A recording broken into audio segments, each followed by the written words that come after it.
Siapa yang tak kenal dengan Salahuddin Yusuf bin Najmuddin Ayyub bin Shadi, atau yang lebih dikenal dengan Salahuddin Al-Ayyubi atau Saladin.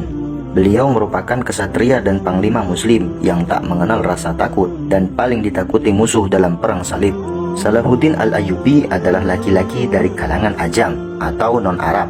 Tidak seperti yang disangka-sangkakan oleh sebagian orang bahwa Salahuddin adalah orang Arab. Ia berasal dari suku Kurdi, lahir pada tahun 1138 Masehi di kota Tikrit, Irak, kota yang terletak antara Baghdad dan Mosul. Salahuddin melengkapi orang-orang besar dalam sejarah Islam yang bukan berasal dari bangsa Arab, seperti Imam Bukhari, Imam Muslim, Imam Tirmidzi, dan lain-lain sebagainya. Karena suatu alasan, kelahiran Salahuddin memaksa ayahnya untuk meninggalkan Tikrit, sehingga sang ayah merasa kelahiran anaknya ini menyusahkan dan merugikannya. Namun, kala itu ada orang menasihatinya, "Engkau tidak akan pernah tahu, bisa jadi anakmu ini akan menjadi seorang raja yang reputasinya sangat cemerlang." Dari Tikrit, keluarga Kurdi ini berpindah menuju Mosul. Sang ayah, Najmuddin Ayyub, tinggal bersama seorang pemimpin besar lainnya, yakni Imaduddin Az-Zanki. Imaduddin Az-Zanki memuliakan keluarga ini, dan Salahuddin pun tumbuh di lingkungan yang penuh keberkahan dan kerabat yang terhormat di lingkungan barunya. Beliau belajar menunggang kuda, menggunakan senjata, dan tumbuh dalam lingkungan yang sangat mencintai jihad. Di tempat ini juga, Salahuddin kecil mulai mempelajari Al-Quran, menghafal hadis-hadis Nabi SAW, mempelajari bahasa dan sastra Arab, dan ilmu-ilmu lainnya. Sebelum kedatangan Salahuddin Al-Ayyubi, Mesir merupakan wilayah kekuasaan kerajaan Syiah Daulah Fatimiyah. Kemudian pada masa berikutnya, dinasti Fatimiyah yang berjalan stabil mulai digoncang pergolakan di dalam negerinya. Orang-orang Turki, Sudan, dan Maroko menginginkan adanya revolusi. Saat itu Nuruddin Mahmud, paman Salahuddin, melihat sebuah peluang untuk menaklukkan kerajaan Syiah ini. Ia berpandangan menaklukkan Daulah Fatimiyah adalah jalan lapang untuk membebaskan Yerusalem dari kekuasaan perang salib. Nuruddin benar-benar merealisasikan cita-citanya. Ia mengirim pasukan dari Damaskus yang dipimpin oleh Hasanuddin Shirkuh untuk membantu keponakannya. Salahuddin Al-Ayyubi di Mesir mengetahui kedatangan pasukan besar ini. Sebagian pasukan salib yang berada di Mesir pun lari kocar-kacir, sehingga yang dihadapi oleh Hasanuddin dan Salahuddin hanyalah orang-orang Fatimiyah saja. Daulah Fatimiyah berhasil dihancurkan, dan Salahuddin diangkat menjadi menteri di wilayah Mesir. Namun tidak lama menjabat sebagai menteri di Mesir, 2 bulan kemudian Salahuddin diangkat sebagai wakil dari Khalifah dinasti Ayyubiyah. Persiapan Salahuddin untuk menggempur pasukan salib di Yerusalem, Palestina benar-benar matang. Dia menggabungkan persiapan keimanan ataupun non-materi dan persiapan materi yang luar biasa. Persiapan keimanan ia bangun dengan membersihkan akidah Syiah Batiniyah dari dada-dada kaum muslimin dengan membangun madrasah dan menyemarakkan dakwah.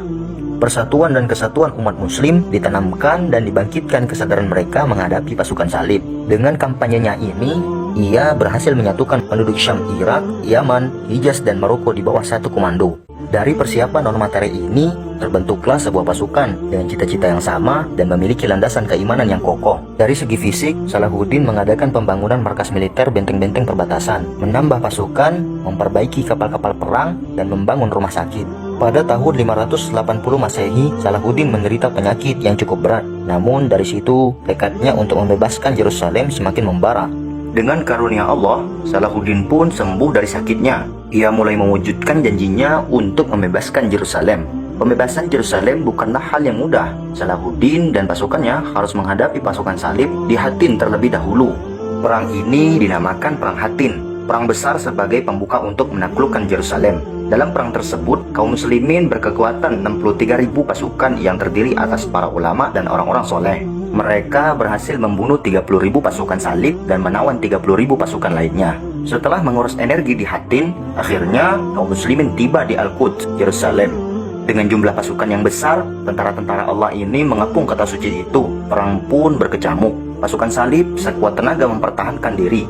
Beberapa pemimpin muslim pun menemui syahid mereka dalam peperangan ini. Melihat keadaan ini, kaum muslimin semakin bertambah semangat untuk segera menaklukkan pasukan salib. Untuk memancing emosi kaum muslimin, pasukan salib memancangkan salib besar di atas Kubah Syarqah.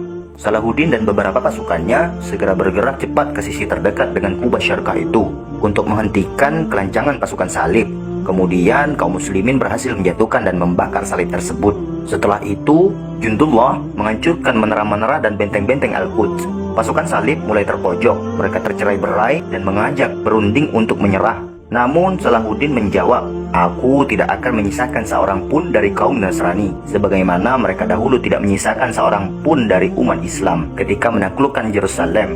Namun, pimpinan pasukan kaum salib, Balian bin Bazran, mengancam, jika kaum muslimin tidak mau menjamin keamanan kami, maka kami akan bunuh semua tahanan dari kalangan umat Islam yang jumlahnya hampir mencapai 4.000 orang. Kami juga akan membunuh anak-anak dan istri-istri kami, menghancurkan bangunan-bangunan, membakar harta benda, menghancurkan Kuba Syarqah, membakar apapun yang bisa kami bakar. Dan setelah itu kami akan hadapi kalian sampai darah penghabisan. Satu orang dari kami akan membunuh satu orang dari kalian. Kebaikan apa lagi yang bisa engkau harapkan? Dan inilah ancaman yang diberikan pasukan salib kepada Salahuddin Al-Ayyubi dan pasukannya. Salahuddin pun mendengarkan dan menurut kehendak pasukan salib dengan syarat setiap laki-laki dari mereka membayar 10 dinar, untuk perempuan 5 dinar dan anak-anak 2 dinar. Pasukan salib pun pergi meninggalkan Yerusalem dengan tertunduk dan hina. Kaum muslimin berhasil membebaskan kota suci ini untuk kedua kalinya. Tindakan Salahuddin yang mengurungkan niat membantai tentara salib serta penduduk Kristen di kota itu sangat dihargai dan dihormati lawannya, terutama dari Raja Richard I Inggris yang lebih dikenal sebagai Richard the Lionheart. Raja Richard yang memimpin perang salib ketiga pada tahun 1189 untuk merebut kota Yerusalem sangat menghormati dan menilai Salahuddin sebagai lawan yang berharga. Salahuddin memasuki Yerusalem pada hari Jumat 27 Rajab 583 Hijriah atau pada 2 Oktober 1187. Kota tersebut kembali ke pangkuan umat Islam setelah selama 88 tahun dikuasai orang-orang Nasrani. Kemudian ia mengeluarkan salib-salib yang terdapat di Masjid Al-Aqsa, membersihkannya dari segala najis dan kotoran, dan mengembalikan kehormatan masjid tersebut.